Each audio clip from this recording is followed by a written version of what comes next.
এই গাড়িটার engine, oil sell এবং ম্যাগনেট সাইডের গ্যাসকেট কেটে গেছে। অয়েল সেলটা লাগানো হয়ে গেছে এবং এই যে এখন গ্যাসকেটটা লাগানো হচ্ছে।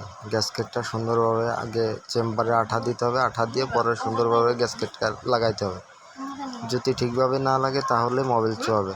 এই যে দেখেন গ্যাসকেটটা লাগানো হচ্ছে। লাগানোর পরে এটা একটা মার্ক আছে, মার্ক অনুযায়ী লাগাইতে হবে। লাগাইয়ে সুন্দরভাবে নাট আছে, নাট দিয়ে টাইট দিয়ে ঠেয়ে দিলে আর আপনার গাড়িতে মোবিল চুয়াবে না। আপনার গাড়িতে যদি মোবিল চয় ম্যাগনেট সাইড দিয়ে, তাহলে এই দুইটা কাজ করতে হবে। ম্যাগনেট সাইডে একটা অয়েল সেল আছে এবং গ্যাসকেট আছে, ওই দুইটা পাল্টাই দিলে পরে ওইটা ঠিক হয়ে যাবে।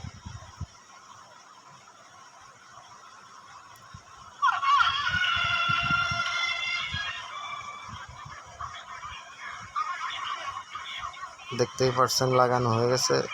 সাইডে একটা গিয়ার